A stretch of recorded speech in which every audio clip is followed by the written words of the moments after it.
Hello दोस्तों, Hindi mirror पर आपका स्वागत है। दोस्तों, आज की वीडियो में हम आपके लिए निंदा रस, जैसे कि मैंने आपको बताया था, निंदा रस में पहले हम आपके लिए इसका सारांश लेकर आए थे। और आज जो हम निंदा रस में, इसके बाद हमने आपको हरिशंकर प्रसाई की जो है जीवनी दिखाई थी। और जीवनी के बाद आज हम आपके लिए निंदा रस, अब देखिए, उसके बाद हमने साहित्यिक परिचय दिखाया था किसका, हरिशंकर प्रसाई का। उससे पहले इनका जो निबंध है, हास्य व्यंग प्रधान जो इनका निबंध है, तो उसकी जानकारी आपको दी थी, पूरा सार आपको समझाया था। ये रहा इसका सार। मैंने आपको बताया था कि जो निंदा रस है उसमें इन्होंने अलग अलग प्रकार के जो है निंदक के बारे में बताया था, जो मैंने आपको एक्सप्लेन भी किया था। तो उसमें आपका निंदा भाव से निंदा अर्थात प्राणघाती स्नेह वाले जो है निंदक होते हैं। उसके बाद होते हैं निंदक अकारण झूठ बोलने वाले व निंदा करने की जिनकी प्रवृत्ति होती है, आदत होती है। और वो कुछ होते हैं निंदा, कुछ लोगों की पूंजी होती है, उनका जो है धन होता है और उन्हें उससे बहुत ही प्यार होता है निंदा करने से। अब देखें, यहाँ पर कुछ क्वेश्चंस जो हैं आपके लिए हम लेकर आए हैं, इससे संबंधित जो भी पूरा ये टॉपिक रहा है आपका निंदा रस। पहला प्रश्न इसमें बनता है, ईर्ष्या द्वेष की भावना से युक्त मित्र से कैसे गले मिलना चाहिए। अब जैसा कि आपको सारांश में बताया गया था कि अपना जो है पुतला आगे कर देना चाहिए, जो धृतराष्ट्र होता है उसके सामने अपना पुतला करना चाहिए। तो इसी तरह को इसको एक्सप्लेन किया है कि जिनके अंदर ईर्ष्या द्वेष की भावना होती है, तो उसके गले आप कैसे मिलें। इसका आंसर आप ऐसे लिख सकते हैं, ईर्ष्या द्वेष की भावना से युक्त अगर मित्र यदि आपके गले मिलता है, तो उससे संवेदन, उसके प्रति जो संवेदना होती है वह शून्य भाव होकर ही आप उससे गले मिलें। कोई संवेदना आपके मन में नहीं होनी चाहिए उनके लिए। और क्योंकि गले मिलने के जिन भावना और संवेदनाओं की आवश्यकता होती है, वो उसके लिए बिल्कुल भी ना दिखाएं, बिल्कुल फॉर्मेलिटी आप रखें। भावना ईर्ष्या द्वेष की भावना में दब जाती हैं। जो भावनाएं, वे भावनाएं जो होती हैं वो ईर्ष्या द्वेष की भावनाओं में दब जाती है। कौन सी भावनाएं? जो अच्छी भावना और संवेदना आपके अंदर होती है किसी के प्रति, और जो आपके प्रति द्वेष रखता है, ईर्ष्या रखता है, तो वो कहीं ना कहीं उसके अंदर दब कर रह जाती हैं और वो खुलकर उससे गले नहीं मिल पाते हैं। तो ऐसे मित्रों से आप सावधान रहें। अब नेक्स्ट देखिए, नेक्स्ट है, लेखक अपने मित्र क से किस प्रकार गले मिला। ये आपको शुरू में ही बताया गया था कि का उसके घर पर आया और इस प्रकार से गले मिला। जब लेखक ने अपने किसी अन्य मित्र, भिन्न से यह ज्ञात होता है कि का मित्र जो है किसी ग नाम के व्यक्ति के साथ बैठकर उनकी निंदा करके आ रहे हैं, तब लेखक ने उसे भावहीन व संवेदनाहीन होकर ही गले मिला, क्योंकि उसको पता चल चुका था कि ये जो क है ये ग से बुराई करके आ चुका है। नेक्स्ट क्वेश्चन है आपका, छल का धृष्टा जब आलिंगन करे तो पुतला ही आगे बढ़ाना चाहिए से लेखक का क्या अभिप्राय है।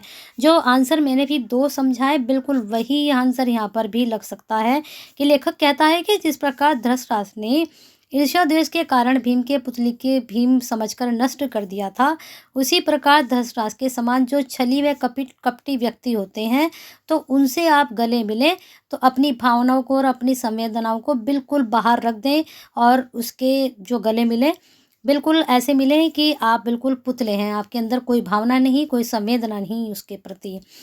नेक्स्ट देखिए, निर्दोष मिथ्यावादी लोग कौन होते हैं। ये भी लेखक ने बताया है कि जिन लोगों को बिना किसी प्रयोजन तथा बिना किसी प्रयास के झूठ बोलने की आदत होती है। कोई कारण नहीं है, कोई प्रयोजन नहीं है, ना ही किसी प्रयास के, बिना किसी प्रयास के उनको आसानी से वो बोल लेते हैं, उन्हें कोई आप प्रैक्टिस भी नहीं करनी होती है, और वो लेखक के निर्दोष मिथ्यावादी बताते हैं। ऐसे लोगों का स्वभाव ही ऐसा होता है, बिना किसी कारण के उनके झूठ बोलना उनकी आदत बन जाती है। नेक्स्ट क्वेश्चन है, लेखक अपने मित्र क की तुलना किससे करता है। तो लेखक अपने क की तुलना किससे करता है? एक ऐसे रिश्तेदार से करता है जो कभी भी सत्य नहीं बोलता है। और यदि अब उस रिश्तेदार से एक सामान्य प्रश्न किया जाए कि तुम कहाँ जा रहे हो, तो वह कभी भी सही स्थान का नाम नहीं बताता, क्योंकि उसे झूठ बोलना उसकी स्वभाव में है। यानी कि वह स्वभावगत उसकी आदत है और वो कभी भी कोई बात सही नहीं बताता है।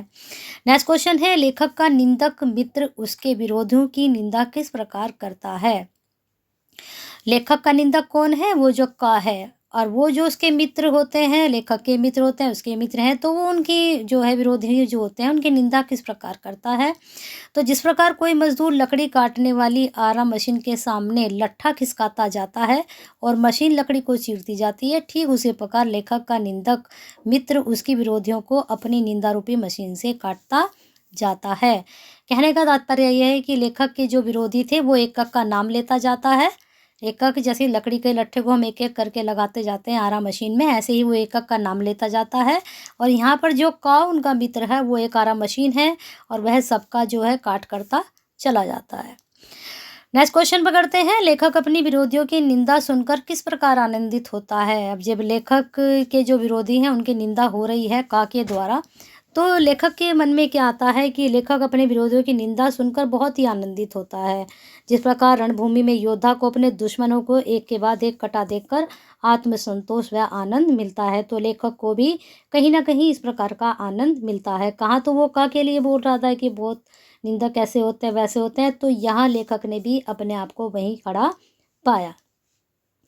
नेक्स्ट क्वेश्चन है, अपने निंदक मित्र के प्रति लेखक व्यवहार किस प्रकार परिवर्तित हो गया। अब भाई जब आपके साथ कोई मिल चुका है और आपके विरोधियों के साथ वो नहीं है और आपके साथ खड़ा है, तो कहीं ना कहीं आपके व्यवहार में ऑटोमेटिकली परिवर्तन आ ही जाता है। तो देखते हैं क्या है। जब तक लेखक का निंदक मित्र अपने परिचितों की निंदा करता है तब तक लेखक को उसका व्यवहार अच्छा नहीं लगता था, लेकिन किंतु जैसे ही लेखक विरोधियों के रूपी मशीन से काटना प्रारंभ करता है तो लेखक बहुत ही आत्मसंतोष प्राप्त होता है कि चलो ये मेरे साथ है, और उसका व्यवहार अपने मित्र के प्रति परिवर्तित हो जाता है और वह उसके प्रति विनम्र हो जाता है। नेक्स्ट क्वेश्चन है, निंदक प्रशंसक लोगों के मन को शांति व संतुष्टि कब प्राप्त होती है। जो निंदक प्रशंसक होते हैं उन लोगों को कब शांति व संतुष्टि मिलती है। तो निंदा की वैचारिक समानता के कारण निंदक प्रशंसक लोगों के मन शांत व तृप्त हो जाते हैं तथा एक दूसरे के प्रति सहानुभूति प्रदर्शित करते हुए जब एक दूसरे से विदा होते हैं तो उनके मन को बड़ी शांति व संतुष्टि मिलती है। निंदा की वैचारिक समानता के कारण आप भी निंदक हैं, मैं भी निंदक हूँ, और तो ये क्या हुआ, हम दोनों में एक समानता हो चुकी है, वैचारिक समानता हो चुकी है। इसी के कारण क्या होता है, निंदक प्रशंसक लोगों के मन में अब लेखक भी शांत हो चुका था, उसका मन तृप्त हो चुका था, और जो का उसके पास आया था उसका मित्र, उसका भी मन शांत हो चुका था। दोनों शांत हो गए थे और दोनों को संतुष्टि मिल गई थी। नेक्स्ट क्वेश्चन है, निंदा क्रम में डूबे निंदकों की तुलना लेखक ने किससे की है और क्यों। लेखक ने बताया है कि निंदक किस प्रकार के होते हैं। उन्होंने बताया कि निंदा क्रम में हुए निंदकों की तुलना लेखक ने ईश्वर भक्ति में बैठे उपासकों से की है। अब एक तो जो है दूसरों को लेकर, लेकिन यहाँ जो ईश्वर भक्ति में उपासक हैं वो भी एक मन से वहाँ बैठते हैं, क्योंकि जिस तल्लीनता के साथ निंदक अपना निंदा कर्म करते हैं वैसी ही तल्लीनता से हम ईश्वर की भक्ति में लीन रहते हैं। उपासक जो होते हैं वैसी ही उनमें नहीं पाई जा सकती, वैसी तल्लीनता इस भक्ति में लीन भक्तों में भी नहीं पाई जा सकती जैसी कि निंदक में होती है। लेखक के अनुसार संतों ने निंदक को अपने साथ रखने के लिए क्यों कहा है। निंदक अपने साथ होने चाहिए, वो आपको सही रास्ता और गलत रास्ता बताते हैं। क्यों, वो आपकी बुराई करते हैं, तो अगर आपको लगता है कहीं ना कहीं आप में कमी है और वो आपकी निंदा कर रहे हैं तो उसको दूर करने की कोशिश कीजिए, और अगर आपको लगता है कि आप सही हैं तो आप अपनी बात पर अड़े रहें। कहने का मतलब ये है। चलिए लेखक के अनुसार देखते हैं।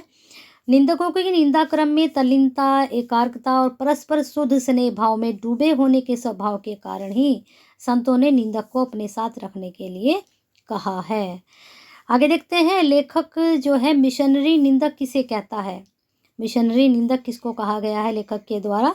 जो निंदक केवल निंदा क्रम को ही धर्म समझते हैं, वो अपना धर्म ही इसको मानते हैं, लेखक ने उन्हें मिशनरी निंदक कहा है। ऐसे निंदकों में किसी के प्रति कोई मनमुटाव अथवा शत्रुता का भाव नहीं होता है। वो तो सिर्फ अपने धर्म के अकॉर्डिंग, यानी कि उनकी आदत बन चुकी होती है ना, चाहे उनका कोई दुश्मनी भी ना हो तब भी वो निंदा करते हैं उस व्यक्ति की। ये पूरे शुद्ध भाव से निंदा के क्रम में लगे रहते हैं। शुद्ध भाव मतलब अब वहाँ पर जो है का जो था उसका कोई विरोधी नहीं था, लेखक के विरोधी थे। लेखक ने नाम लिया उसके सामने, वह काटता चला गया, तो यहाँ पर उसने एक शुद्ध भाव से उनकी निंदा की। नेक्स्ट क्वेश्चन है, लेखक के अनुसार निंदक लोगों की निष्पक्षता का प्रमाण क्या है? क्या निष्पक्षता होती है उनके अंदर? देखिए, लेखक के अनुसार निंदक लोगों की निष्पक्षता का प्रमाण यह है कि वे अपने माता पिता की निंदा भी उसी शुद्ध भाव के साथ करते हैं जिस शुद्ध भाव से वह अपने दुश्मन की करते हैं, क्योंकि निंदा कर्म के आगे वे किसी भी रिश्ते को, किसी भी बंधन को वह बाधक नहीं बनने देना चाहते हैं। वह सबकी बुराई एक साथ एक ही तरीके से करते हैं। नेक्स्ट क्वेश्चन है, संघ के सदस्य किस कार्य को पूरी लगन व निष्ठा के साथ करते हैं? तो लेखक के अनुसार निंदकों ने अपनी निंदा के कारोबार को बढ़ाने के लिए संघ निर्मित कर लिया है। संघ के सदस्य इधर उधर से निंदा की खबरें लाकर संघ के प्रमुख को सौंपने का कार्य पूरी लगन व निष्ठा के साथ करते हैं। नेक्स्ट क्वेश्चन है, वर्तमान समय में निंदा का कार्य कौन व्यक्ति बड़ी कुशलता के साथ संपन्न कर सकता है अब के समय में? तो निंदा करने व सुनने के लिए व्यक्ति के पास फुर्सत होनी चाहिए, जो कि आज के टाइम में नहीं है किसी के पास भी। लेकिन वर्तमान समय में निंदा का कार्य कर्महीन व्यक्ति कुशलता से कर सकते हैं। जिनके पास कोई काम नहीं है वह सिर्फ यही काम कर सकते हैं, क्योंकि इस पवित्र कार्य को करने के लिए भी निपुणता होनी चाहिए, और वे निपुण भी होते हैं। कौन? जिनके पास कोई काम नहीं होता है। जिनके पास काम होगा उन्हें फुर्सत ही नहीं होगी सब करने की। लेखक के अनुसार निंदा कितने प्रकार की होती है? लेखक के अनुसार निंदा 2 प्रकार की होती है। एक निंदा ईर्ष्या द्वेष से प्रेरित होकर की जाती है, तथा दूसरी निंदा जो है मिशनरी भाव से प्रेरित होकर की जाती है। इसमें निंदक उसी भाव से निंदा करता है जैसे मिशनरी अपने धर्म का प्रचार करते हैं। निंदक है ना, वहाँ पर निंदक कौन था का, तो यहाँ पर निंदक जो का है वह इसी भाव से कर रहा था, जैसे कि मैंने भी आपको बताया था। उसका उनसे कोई लेना देना नहीं था। लेखक ने उनका थोड़ा सा जिक्र किया और उसने निंदा करनी शुरू कर दी थी। नेक्स्ट क्वेश्चन है, ईर्ष्या द्वेष से निंदा करने वाले निंदक की स्थिति कैसे हो जाती है? उसकी ईर्ष्या द्वेष से जो निंदा करते हैं निंदक बड़े ही दुखी रहते हैं। उनकी पहचान ये होती है, क्योंकि वह 24 घंटे ईर्ष्या से जलते रहते हैं। वह दूसरे की सफलता चांद को देखकर अपनी सफलता से दुखी होकर श्वान की तरह सारी रात भौंकता रहता है। इसी प्रकार ईर्ष्या द्वेष से निंदा करने वाले निंदक की स्थिति भी बड़ी दयनीय होती है। नेक्स्ट क्वेश्चन है, लेखक के अनुसार ईर्ष्या द्वेष से प्रेरित होकर निंदा करने वाले व्यक्ति किस प्रकार स्वयं को दंडित भी करते हैं? उनके अनुसार जो ईर्ष्या द्वेष रखते हैं वो दंडित भी करते हैं खुद को ही। कैसे? ईर्ष्या क्षेत्र से प्रेरित होकर निंदा करने वाले व्यक्ति ईर्ष्या की जलन में सारी रात जलते रहते हैं। सारी रात वो इधर से उधर करवट बदलते रहते हैं, उन्हें नींद नहीं आती है ईर्ष्या के कारण। अतः लेखक के अनुसार ईर्ष्या द्वेष से जो करने वाले इस तरह के निंदक होते हैं वो खुद को ही दंडित करते हैं बिना सोए। तो इस प्रकार से आपके ये क्वेश्चंस यहाँ पर कंप्लीट हुए, और मुझे लगता है ये जो क्वेश्चंस मैं आपके लिए लेकर आई थी सारा जितना भी ये निंदा रस थे आपका इन क्वेश्चंस में कंप्लीट हो चुका है, और यहाँ से बाहर कुछ भी क्वेश्चंस आपके एग्ज़ाम में नहीं बनेंगे। और अगर आपके सिलेबस में है, बीए में है, चाहे आप एमए में हैं, अगर आपके सिलेबस में है तो अच्छे से पूरा सार भी पढ़िए, और मैंने जो जीवनी कराई है उसको भी पढ़िए, और साथ में जितने भी क्वेश्चंस ये सारे आपके क्वेश्चंस में इम्पोर्टेंट क्वेश्चंस सारे थे इनकी सबकी तैयारी कीजिए। और वीडियो पसंद आई है तो लाइक तो बनता है एक, और साथ में शेयर कीजिए, केयर कीजिए, क्योंकि अगर आपके सिलेबस में नहीं है, आपके जो है आप कंपटीशन की तैयारी कर रहे हैं वहाँ नहीं है, तो हो सकता है आपके शेयर से ये वहाँ तक पहुँच जाए जिसको इसकी ज़रूरत है, उनके लिए यूज़फुल हो। तो शेयर कीजिए, केयर कीजिए, और कमेंट करके ज़रूर बताएं कि आपको हिंदी मीडियम की तरफ से और किस तरह के कंटेंट की आवश्यकता है, तो उस तरह की ही आपकी जो है पूर्ति की जाएगी। और अगर आज ही आप हिंदी मीडियम से जुड़े हैं तो प्लीज़ बेल आइकन हिट कर लीजिए, सब्सक्राइब कर लीजिए, जिससे नई वीडियो के नोटिफिकेशन आपको टाइम से मिलते रहें।